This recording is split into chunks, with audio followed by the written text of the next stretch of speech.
네, 대만에 국민 투표를 했는데 4가지 안건을 동시에 했습니다.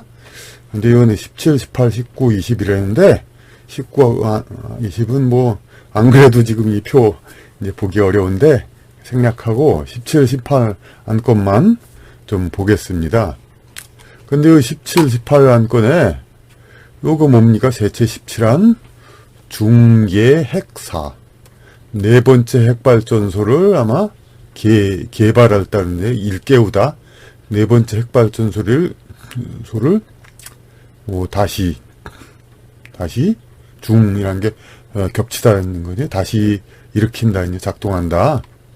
그러니까 원전 발전을 더 확대시키고 계속 한다는 겁니다. 이제 탈원전을 하지 않고 이거를 할까 말까 했는데 부동의 표가 승리했습니다. 부동의 표가 근데 이게 이제 민주진보당의 안대로 이제 탈원전 방향으로 나가는 것이 승리했습니다. 그리고 제18안 반레죠? 그러니까 맥인지 레인지 모르겠지만 락토파인 뭐 어쨌든 이제 미국의 어떤 특별한 돼지고기 무슨 시비가 있는 한국에도 옛날에 사실인지 아닌지 광우병 시비가 있었던 소고기 수입 그런 게 있듯이 미국의 그런 이제 시비가 붙은 그 돼지고기를 수입 금지할 것인가, 금지할 건가 부정 자체에 대해서 찬성하냐입니다.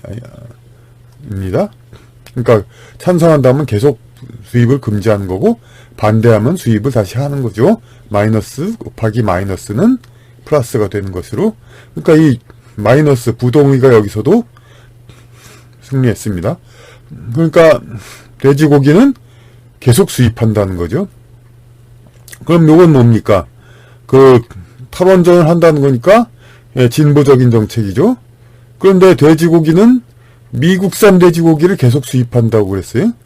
그러면 이건 뭡니까? 그럼 우리나라는 이거 그 보수적인 정책이라고 우리는 생각하죠. 미국 친미 하면은. 근데 대만은 이제 이걸 가지고 뭐 어떤 사람들 막 그냥 이제 그렇죠. 이제 이걸 무슨 미국 친미제의 정부라니까 그걸 보수하고 비슷하게 생각해서 대만은 친미인데도 저기 원전을 탈원전하지 않느냐 그런 소리 할 수도 있고 또 거꾸로 또 이제 민주진보당인데도 미국 소고기 수입하지 않느냐 이렇게 서로 유리하게 우리나라에서 이제 좌우 진영 싸울 때 이제 그걸 이용할 수도 있지만은 이건 근본적으로 이제 그걸 모르기 때문입니다. 이제 어찌 보면 요거는 요 17안 이거 원전을 계속할 것인가 이거는 이제 지금의 그 아무래도 진보를 내세우는 쪽이 이제 이른바 이제 환경 그 명분을 강조하니까 이게 순수한 그 완전히 그렇게 그냥 그 원전을 이제 안 한다 자체가 꼭 진보라고 뭐 근본적으로 말하는 거에는 좀 의문이 갑니다만은 어쨌든 이제 환경단체라든지 그런 쪽 얘기를 좀 중시하고 경제적 요인 그걸 좀 후순위로 하는 거 이건 이제 좀 상대적으로 진보 정책이라고 봐야죠. 근데 미국산 농산물을 수입하냐 이거는 진보 보수하고는 애초에 상관이 없는 겁니다. 그러니까 근데 우리나라는 이제 미국 친미하면 보수 그렇게 생각을 하지만 단지 친미가 지고 보수의 그 어떤 그 표시로도 이제 하지만은 대만의 이제 친미 물론 이제 국민당이라고 해서 뭐 미국과 아닌 건 아닙니다. 이제 미국 국민당도 다 미국을 기대했기 때문에 대만으로서 계속 이어온 거고 하지만 상대적으로 아시다시피 그 대만의 민주진보당은 아예 그냥 독립을 추구하고 중공 그 대륙과는 아예 이제 따로 살기를 원하고 국민당은 아무리 이제 미국과의 방위 그게 있다 하더라도 중국 본토와 중공과 같은 민족으로서 이제 분리는 하지 않는다 그런 얘기를 하고 있죠.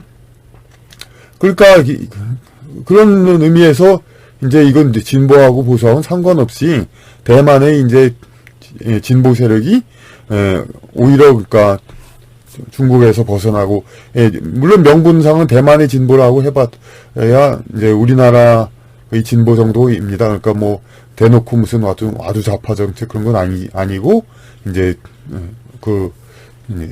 우리나라 진보 정부 정도밖에 안 됩니다. 그러니까 내놓는 명분은 이제 공산중공으로부터 대만을 보호하자 이거죠. 하지만 대만 이제 민주진보당의 이제 원류는 대만의 이제 원주민이죠. 왜냐하면 대만은 국민당 장개석이 본토에서 패망한 다음에 피난 와가지고 중국의 모든 상류층, 이제 그 지배계층, 마치 보트피플처럼 전부 탈출해 와가지고 중국의 무슨 보물까지도 가져와가지고 대만에 온 거죠. 그래가지고 대만을 점령해서 사실상 그렇게 해서 장개석, 장경국, 그래서 국민당 오랫동안 통치하고 그동안은 이제 보수 정부를 하지만 이제 완전히 자유민주 정부는 아닌 우리나라 옛날처럼 군사정부처럼 그런 식으로 이제 지내왔었죠. 그러다가 이제 대만도 민주 선거가 있은 뒤로 이제 그 정권 교체가 되고 이제 한번 두 번 교체가 됐던가 그러죠. 이제 진수편인가 그 민주진보당 당선했다가 그 다음에 국민당이 했다가 다시 또 민진당이 다시 했죠. 그래서 그 대만 원주민은 어땠습니까? 당연히 그 장개석이 왔을 때 엄청난 탄압을 받았고 그 소름도 많이 받았습니다.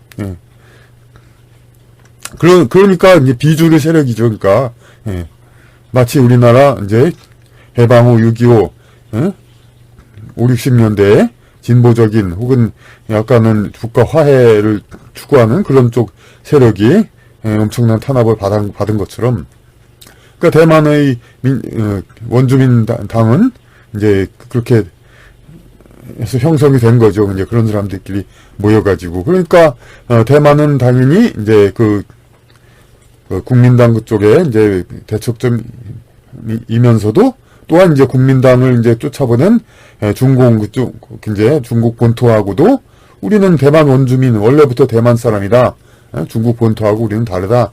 그리고 이제 미국이라는 더 좋은 나라가 배경에 있는데 우리가 왜 중국에 이제 엮여야 되느냐 이런 걸로 다 하는 거죠. 그러니까 우리가 이제 여기서 알 수 있는 게 이게 좌우 이념들의 명분상 이러는 게 전부 이제 거짓말이라는 것이 여기서 드러나는 거죠. 우리나라에서도 그러니까 어떤 순수한 이념이 아니라 이제 친북이라든지 친일 뭐 이런 걸 가지고 계속 시비 거는 거, 이게 그들이 사실은 이제 이념과는 상관없는 자기들 뿌리에 관련된 거죠. 대만은 이렇게 가까운 이제 시기에 이제 중국 본토 세력과 대만 원주민 세력이 이제 원래 대만 원주민 세력보다 그러니까 그런 이게 중국 본토 세력이 권력을 먼저 잡았으니까 대만이 근대 이제 국가 체제로 있을 때 보수 세력이고 원주민 세력은 원래 권력에서 소외됐다가 나중에 권력을 얻은 곳이니까 이제 상대적인 비주류 세력, 그러다가 올라왔으니까 어떻게 해서라도 체제를 좀 바꿔야 유리한 세력이니까 이게 진보 세력이 되는 거죠. 그러니까 건국 당시 비주류 세력이 진보 세력이 되고 주류 세력이 그러니까 보수 세력이 되죠.